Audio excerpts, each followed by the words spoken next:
তো এখন সময় রাত 9:30 এন্ড আমাদের ট্রেনের যাত্রা শুরু হবে 10:20-এ এন্ড এটা হচ্ছে সেই জয়ন্তিকা এক্সপ্রেস বা উপকূল এক্সপ্রেস এটাই বলেন না কেন। এটা দিয়ে আমরা হচ্ছে আজকে সিলেট যাত্রা শুরু করব এন্ড হয়তো সকাল হতে হতে বা 6টা হতে হতে আমরা সিলেট গিয়ে পৌঁছাবো।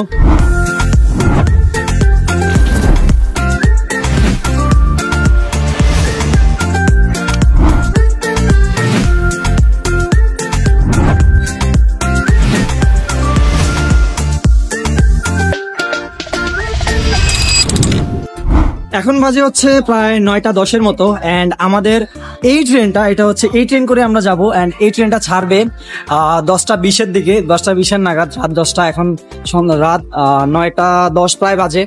সো একটু পরে আমরা হচ্ছে প্রায় 40-50 মিনিট পরে আমরা হচ্ছে রওনা দিব। সো আমাদের ট্রেন কিন্তু অলরেডি ছেড়ে দিয়েছে এন্ড এখন হচ্ছে আমরা ঢাকা কমলাপুর থেকে রওনা দিচ্ছি এন্ড ট্রেন অলরেডি ছেড়ে দিছে। আরমান কি অবস্থা? আমরা হচ্ছে আমাদের একটা গ্রুপ রওনা দিছি, প্রায় 16 জন আমরা রওনা দিছি এন্ড এখন হচ্ছে আমরা সিলেটের উদ্দেশ্যে যাচ্ছি। মাত্র 10:05 বাজে এন্ড 10টার দিকে কারেক্ট 10টায় ট্রেন ছাড়ছে। তো দেখি কতক্ষণ লাগে এন্ড প্রবাবলি আমরা সকাল ফজরের সময় অথবা ফজরের আগেই আমরা আকুলিয়া পৌঁছাতে পারবো। দেন 6টার মধ্যে আমরা সিলেট পৌঁছাবো ইনশাআল্লাহ। সো গাইস এখন কিন্তু আমরা আছি অলরেডি পৌঁছে গেছি ভৈরবে এন্ড এখন হচ্ছে ভৈরব স্টেশনে আছি এন্ড অলরেডি বাজে হচ্ছে 12:02। প্রায় 2 ঘন্টা জার্নি পরে আমরা ভৈরব এসে পৌঁছেছি। মাঝখানে একটা স্টেশনে থামছে, সো তারপরে আমরা ভৈরব আসছি। সো নেক্সট স্টেশন কোনটা হতে পারে সেটা আমি এখন ম্যাপ দেখলে বলতে পারবো আসলে কোন স্টেশনে নেক্সট স্টেশন থামবে। সো হয়তো 2 থেকে 3 মিনিট রেস্ট দিবে, দেন আবার ট্রেন চলবে। সো দেখা যাক নেক্সট স্টেশন কোথায় থামি। এটা হচ্ছে ভৈরব স্টেশন। এখন একটা চা খাবো, দেন আবার রওনা দিব। গলা ভেঙে আছে কারণ গান গাইছি ট্রেনে বসে প্রচুর পরিমাণ।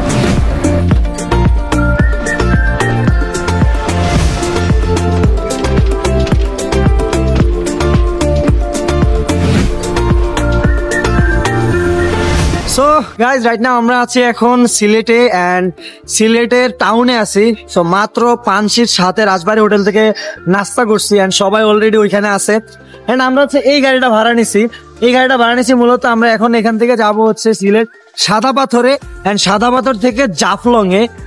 অনেকেই হচ্ছে সিলেট সাদা পাথর থেকে রাতারগুল যায়, বাট আমাদের ডেস্টিনেশনটা একটু আলাদা। চলেন এই গাড়িটা যে ভাড়া নিছি আজকে সারাদিনের জন্য এই 2টা স্পটে ঘুরাবে। সো কত টাকা ভাড়া নিছে এই গাড়ির ড্রাইভার থেকে জেনে নেই আসলে তারা কেমন ভাড়াটা নিয়েছে। আসসালামু আলাইকুম ভাইয়া। আচ্ছা এখন হচ্ছে আমরা তো যাচ্ছি হচ্ছে সিলেট সাদা পাথর থেকে জাফলং। সো এখন যে আপনারা এই ভাড়াটা নেন, আমরা আপনাদের সাথে ভাড়াটা ফিক্স করছি, ঠিক কিভাবে আপনারা ভাড়াটা ফিক্স করে থাকেন একটু আমাদের দর্শকদের জানাই দেন।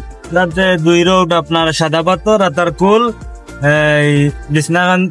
সাদা পাথর রাতারকুল 2500 থেকে 3000 টাকা। সাদা পাথর এবং রাতারকুল 2500 থেকে 3000 টাকা আপনারা নিয়ে থাকেন। এখন তো আপনারা জাফলং রাতারকুল যাইবেন 4000 টাকা ফিক্সড হয়েছে।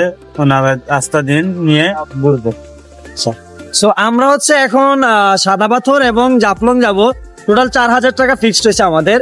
সো এইটা আজকে সারাদিন আমাদের ঘোরাবে এন্ড হয়তো আমরা সন্ধ্যার দিকে শাহজালাল মাজার যেতে পারি। সো ওইখানে আমাদের ডেস্টিনেশন শেষ হবে। সো ওনাকে নিয়ে আজকে সারাদিন ঘুরবো এন্ড এইসব গাড়ি আপনারা সিলেটে আসলে যদি গ্রুপ নিয়ে আসেন তাহলে এইভাবে গাড়িগুলো নিয়ে সম্পূর্ণ সিলেট ঘুরতে পারবেন। সো চলেন এই গাড়িটা নিয়ে আপনাদের সাথে সাদা পাথর নিয়ে যাই এন্ড পুরো সিলেট ঘুরে যাই।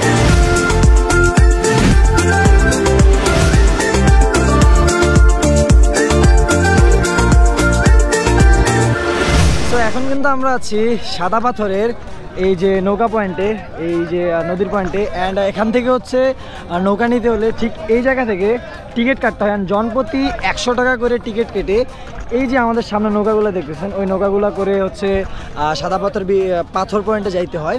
সো এখন হচ্ছে আমরা 2টা নৌকা নিছি, যেহেতু আমরা 16 জন আসছি 2টা স্কোয়াডে। সো 16 জনের জন্য 2টা নৌকা নিতে হয়েছে। 2টা নৌকা নিছি অ্যান্ড দেন 2টা নৌকার জন্য নিছে 1800 টাকা।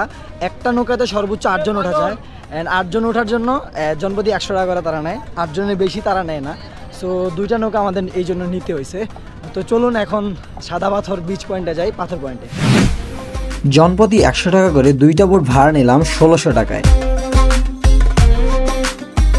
সো গাইস এখন কিন্তু আমরা সাদা পাথরের জন্য রওনা দিয়ে দিছি এন্ড হচ্ছে আমরা 8 জন উঠে গেছি, সবাই আছে এন্ড আমাদের সেন্সিও আছে, রুহুল সেন্সি আমাদের গণ্যমান্য সেন্সি। তো আমরা 8 জন হচ্ছে এই যে সাদা পাথর বিচ পয়েন্ট থেকে নৌকা ভাড়া নিয়ে আমরা 8 জন রওনা হয়েছি সাদা পাথরের উদ্দেশ্যে। অ্যান্ড এখন হচ্ছে আমরা এই সম্পূর্ণ সুন্দর একটা ভিউ দেখতে দেখতে সাদা পাথর পৌঁছাবো, না আপনাদেরকেও দেখাবো। তাহলে পাখির চোখে দেখে আসি।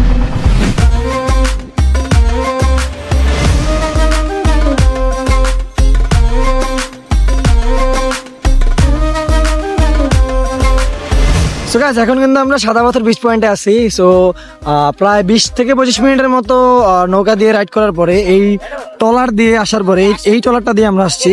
সেই ট্রলারটা দিয়ে আসার পরে আমরা সবাই কিন্তু সাদা পাথর বিচে এসে পৌঁছাইছি।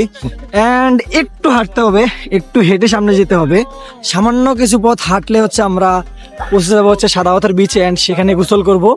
অ্যান্ড সামনে কিন্তু ইন্ডিয়ার বর্ডার আছে, পুরা ইন্ডিয়ার বর্ডার। অ্যান্ড মনে হইতেছে কোনো আসাম রাজ্যে আছি, হিমালয় পাহাড়ে আছি, এমন একটা ফিল হইতেছে। কারণ একটা ধাপের পরে একটা ধাপ, মানে একটা ধাপের পরে একটা ধাপের পাহাড়, একটা স্টেপের পরে আরেকটা স্টেপ তালার মতো উঠে আছে, সিঁড়ির মতো পাহাড় উঠে আছে।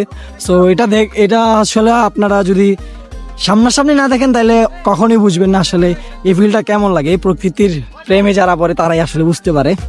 সো আসতে পারেন সাদা পাথর, খুব ভালো লাগবে। অ্যান্ড আমার তো অবশ্যই ভালো লাগতেছে। অ্যান্ড গাইস, এখানে কিন্তু আপনারা সাদা পাথর বিচ পয়েন্ট আসার পর কিন্তু এখানে ঘোড়া দেখতে পারবেন। আপনারা চাইলে এই বিচে ঘোড়া চড়তে পারবেন। এই যে অনেকগুলা ঘোড়া আছে, আসলে তাদের সাথে হচ্ছে কথা বলে দামাদামি করে এই ঘোড়াগুলা চড়তে হবে।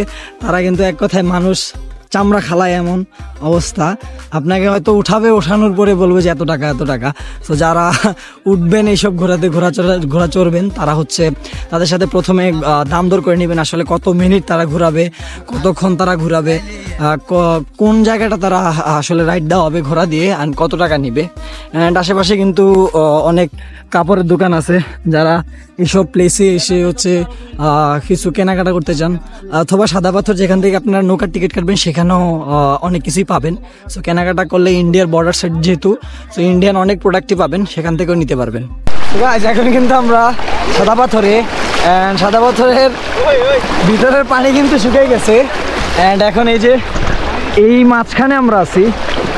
তো সামনে কিন্তু মেঘালয় দেখা যাইতেছে, ইন্ডিয়ার বর্ডার, অ্যান্ড দেন ইন্ডিয়ার গাড়ি চলতেছে, ইন্ডিয়ার পাহাড়।